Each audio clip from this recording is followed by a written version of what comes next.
আসসালামু আলাইকুম। কিভাবে বুঝবেন যে আপনার অ্যাজমা হয়েছে বা হাঁপানি হয়েছে কিনা? অ্যাজমা বা হাঁপানি বলতে বাংলায় আমরা বলছি হা করে শ্বাস নেওয়া। তাহলে অ্যাজমা বলতে কি অনেকে বুঝে যে আসলে অ্যাজমা মানে শ্বাসকষ্ট, কিন্তু আসলে কি তাই?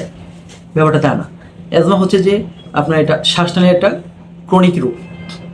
তো এটা কি হবে যে যাদের অ্যাজমা থাকবে তাদের কাশি হবে, এবং এটা সাধারণত আপনার ড্রাই কফ, শুষ্ক কফ হয়, এবং এটা সাধারণত সকালে বা শেষের দিকে কাশিটা বেশি হবে।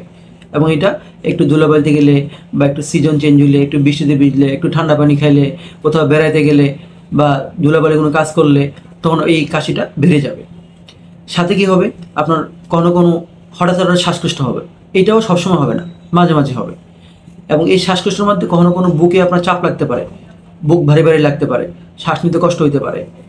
এবং অনেকে দেখবেন যে বুকে একটা বাঁশির মতো শব্দ হয়, আমরা বলি হুইজ। আপনি যদি বুকে কান দিয়ে শুনেন, একটা বুকে বাঁশির মতো বা হাঁসের বাচ্চার মতো একটা শব্দ পাওয়া যায়।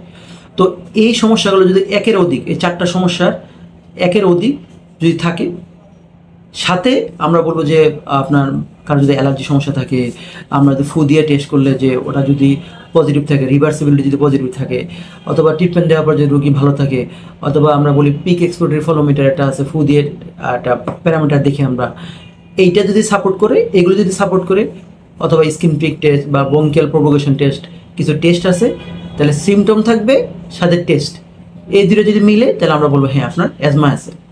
সবসময় কি তাই? ব্যাপারটা তা না। অনেক পেশেন্টে আমরা পাই যে যাদের একটু ধুলোবালি গেলে হাঁচি হয়, একটু সিজন চেঞ্জ হলে, একটু বৃষ্টিতে ভিজলে, একসাথে সকালে ঘুমতে উঠলে একসাথে অনেকগুলো হাঁচি হয়, অন্য কোনো সমস্যা নাই। এইটাও অ্যাজমার প্রি লক্ষণ, পূর্ব লক্ষণ। তার কিন্তু অন্য সব টেস্ট নর্মাল থাকবে। অনেকের একটু ধুলোবালিতে গেলে কাশি হয়, দেখা যায় একবার কাশি হইলে অনেক দিন ভালো হয় না, 15-20 দিন চলে যায়, আবার একদম ভালো, আবার হঠাৎ করে কাশি হলো, এটা সারতে অনেক দিন সময় লাগতেছে। তো এইটাও কিন্তু আপনার অ্যাজমা। তো এই সবগুলো যদি থাকে তাহলে আমরা চিন্তা করবো হ্যাঁ আপনার অ্যাজমা কিনা, এবং আপনি যদি আর্লি চিকিৎসা করেন তাহলে ইনশাল্লাহ ভালো হয়ে যাবে।